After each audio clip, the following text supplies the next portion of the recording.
Bien, estamos con Carlos Adriancén, él es decano de la Facultad de Economía de la UPC. Carlos, buenas noches. Muy buenas noches, ¿cómo estás?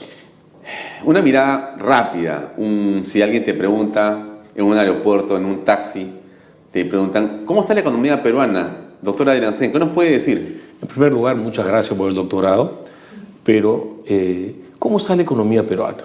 La economía peruana ha perdido momento. ¿Qué significa eso? Ya no crece como antes, tiene la inversión y la exportación ambas en colapso, en caída, sostenida, y esto usualmente se achaca al panorama externo, se dice que toda América Latina está golpeada, pero América Latina es zona de perdedores. Los precios internacionales en el Perú han caído, es cierto, pero el promedio de los últimos 4 años es mucho más alto que el promedio de la administración García y más alto que el de Toledo. Así que echarle la culpa a los precios es un argumento medio frágil, porque siguen altos. Y hay que buscar la otra explicación. Y la otra explicación nos refiere a una colección de errores que en términos sintéticos parecen un tránsito hacia el tipo de ideas económicas que nos hundieron en los 70 y 80. ¿Cuáles son? A ver, un veamos, Estado que comencemos. quiere diversificar productivamente. Ese es un error Eso hecho. es un error básico. Piero Gessi ha porque cometido ese error, Humala ha creído en eso, en esa prédica. Echarle la culpa a un señor como el señor Gessi de algo que es responsabilidad del presidente es como exagerado. El rollo de la diversificación productiva desde la burocracia está en toda moda. Vienen profesores de todos lados a decir que eso es lo que se debe hacer, pero la historia es cruel, es tajante. La diversificación productiva la hacen los privados. Y aquí viene el problema del mundo. Perdón, trabamos todo. Trabamos hasta el plan de Castañeda, trabamos la ampliación del Javier Prado y al mismo tiempo inflamos todo lo estatal. Un ejemplo monumental de esto son los poco transparentes proyectos del gasoducto, de la refinería de Talara, pero sobre todo mi chochera. Si cabe el tema. ¿Cuál es tu chochera? El escandaloso edificio del Banco de la Nación en la Javier Prado. ¿Pero por qué? Las Muchos voces, dicen que eso es algo fantástico. Inclusive ahí abajo se ha creado un espacio nuevo que se integra al museo. Maravilloso, o sea, en lugar de hacer postas, en lugar de hacer pistas, en lugar de hacer comisaría, hacemos un edificio que ¿cómo lo van a rentabilizar? ¿Cuánto costó? ¿Se conocen las cifras? Se vocea informalmente que $200 millones. ¿Cómo van a no tiene que ver con el centro de rentabilizar convenciones que puede sí funcionar perfectamente. Tú te refieres al edificio. Es una prioridad hacer un centro de convenciones y un edificio lujosísimo, que Dios sabe cómo. Dicen que lo van a privatizar, concesionar. ¿Cómo? ¿Quién va a comprar eso en este momento? ¿O quién hace pésimos negocios con plata de los contribuyentes? Porque no nos vamos a creer que el Banco de la Nación es un banco competitivo. Es un banco que vive de las licencias monopólicas que le da el Estado, que hace competencia desleal con el sistema bancario. Utilizar recursos tributarios o licencias monopólicas del Estado para no financiar escuelas, hospitales, colegios y hacer esa maravilla que en pocos años puede seguir la misma suerte del centro cívico. Ya saben lo que es un centro cívico, un bolín. Entonces, ¿creen ustedes que se va a presupuestar mantener ese edificio como está hoy día? Imposible. Eso es más que difícil de explicar y eso denota un régimen que quiere inflar lo estatal, que se creó el rollo de la espuria Constitución de 1979, que el Estado hacía centro de convenciones, que el Estado hace refinerías, que el Estado ahora va a explotar el lote. Ese tipo de retrocesos nos han pasado la factura y han hecho que la economía peruana sea otra economía latinoamericana mediocre más y que hoy día recemos a que lleguemos a 2%, como pronostica el fondo. Es parte de esta colección de errores.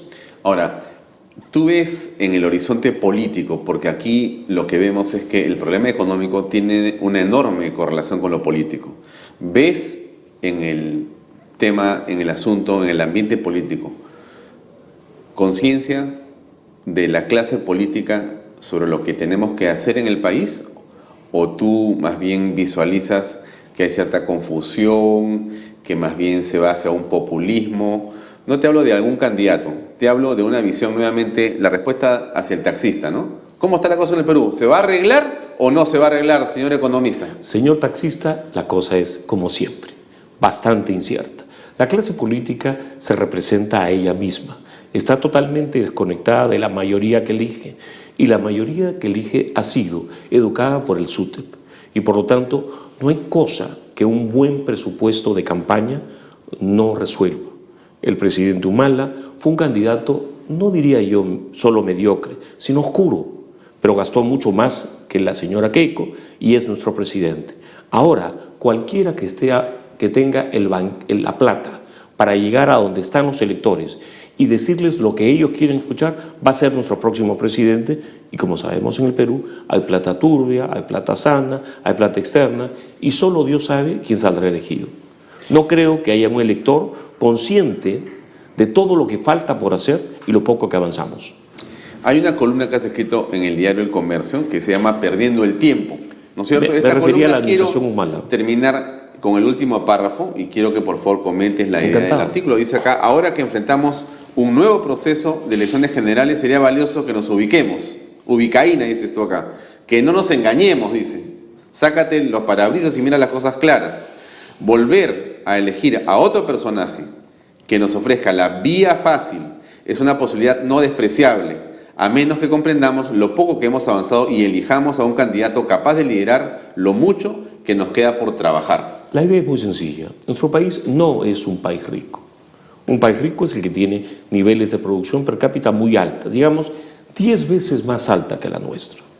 Y para tener mayor producto por habitante requerimos invertir, abrirnos pero muchísimo más, exportar muchísimo más, y para eso requerimos elegir líderes que cuando menos sepan que el Perú, claro que se ha recuperado en relación al tiempo en que fuimos africanos a principios de los 90, que teníamos un 5% del PIB norteamericano. Hemos mejorado mucho, tenemos el 9% del PIB norteamericano, pero fuimos el 13-14% en los 60 y nos hemos parado en los últimos 4 años. ¿Qué requerimos?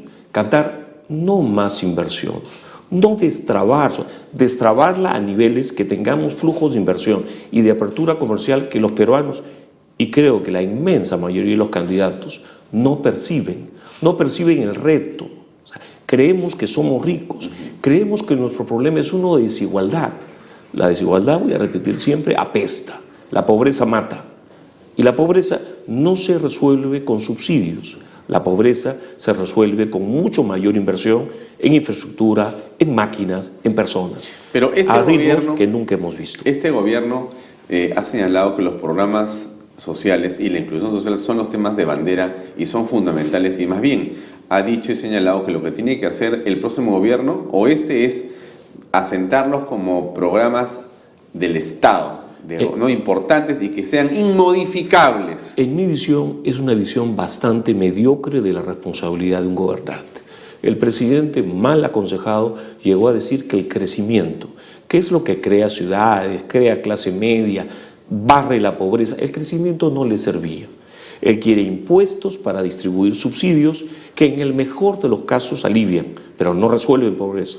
El país requiere comercio, requiere mucho más apertura comercial, mucho más inversión en educación particularmente, no solo del Estado, sino de privados. Cualquier peruano que acceda a Internet puede mirar cifras del Banco Mundial y si compara cuánto gasta un norteamericano, en educación pública para un estudiante primario, secundario o universitario o técnico, gastamos entre 3 y 4% de lo que gastan ellos. Y como porcentaje de lo que el Estado gasta, gastamos el mismo porcentaje. Si seguimos haciendo lo mismo y pongamos un técnico serio como el señor Saavedra, vamos a poder hacer muy poco para cambiar el drama de este país. Requerimos meter privados en educación agresivamente. ¿Somos conscientes? ¿Estamos ubicados? ¿Tenemos un candidato que utilice este discurso? Ni por error. Tenemos gente muy hábil que sabe que tiene que repetir lo que la gente quiere escuchar. Y lo que la gente quiere escuchar es lo que nunca pasa. Vamos, hay un tema con respecto a lo que señalas tú, que tiene que ver con esta brecha de infraestructura. Así es. Que escuchamos que era como de 80 millones de dólares no hace mucho, y que resulta que hace poco Gonzalo Prialé en AFIN ha presentado un estudio muy detallado y nos ha sorprendido diciendo que son 160 mil millones de dólares de infraestructura. Vamos a ir a una pausa comercial. Encantado. Y regresamos, Carlos, para que nos comentes, bueno, qué espacio y oportunidad para poder hacer las cosas mejor mirando ese horizonte de oportunidades. Amigos, regresamos en un segundo con Redes y Poder.